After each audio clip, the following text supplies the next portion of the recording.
સિદ્ધપુરના ધારાસભ્ય ચંદનજી ઠાકોરે court marriage અટકાવવા માટે વિવાદાસ્પદ માંગ કરી.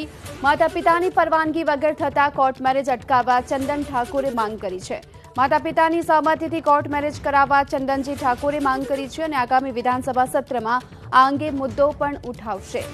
પાટણના સિદ્ધપુરના ધારાસભ્ય ચંદનજી ઠાકોરે મુખ્યમંત્રી વિજય રૂપાણીને આ અંગેનો પત્ર લખ્યો છે. ધારાસભ્યએ માતા પિતાની સહમતિ વગર થતા કોર્ટ મેરેજની સામે વાંધો ઉઠાવ્યો.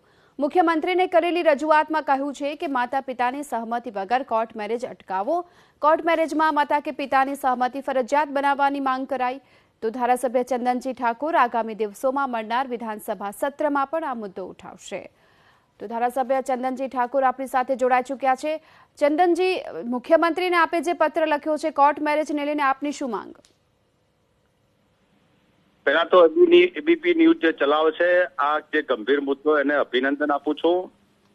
સાથે જે સમગ્ર ગુજરાતમાં જે પ્રકારે કેસો બની રહ્યા છે અને કોઈ કેનાલમાં પડીને મરે છે, કોઈ આત્મહત્યા કરીને મળે છે અને કોઈ મા બાપની સંમતિ વગર જે કોર્ટ મેરેજ કરે છે એનો બહુ ભારે સમગ્ર ગુજરાતમાં કેટલાય વર્ષોથી રોષ ચાલી રહ્યો છે.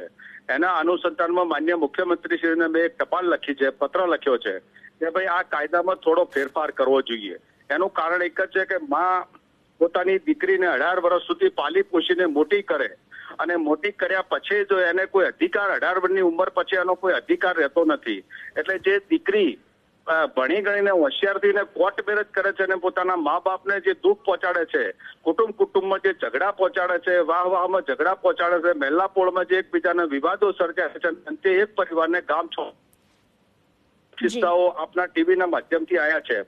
તો માન્ય મુખ્યમંત્રીશ્રીને મેં વિનંતી કરતો પત્ર લખ્યો છે કે કેબિનેટમાં વિધાયકમાં આ કાયદામાં ફેરફાર લાવે અને પોતાના માતા પિતાની સંમતિથી કોર્ટ મેરેજ થાય એવી મારો સ્પષ્ટ માંગણી હતી. બેનજી જી, આભાર આપનો અમારી સાથે વાતચીત કરવા બદલ. તો ધારાસભ્ય ચંદનજી ઠાકોર કે જેમણે કોર્ટ મેરેજમાં કાયદામાં સુધારાની માંગ કરી છે અને માતા પિતાની સહમતિ બાદ કોર્ટ મેરેજ કરવામાં આવે એ પ્રકારની માંગ કરતો પત્ર છે મુખ્યમંત્રી વિજય રૂપાણીને લખ્યો છે.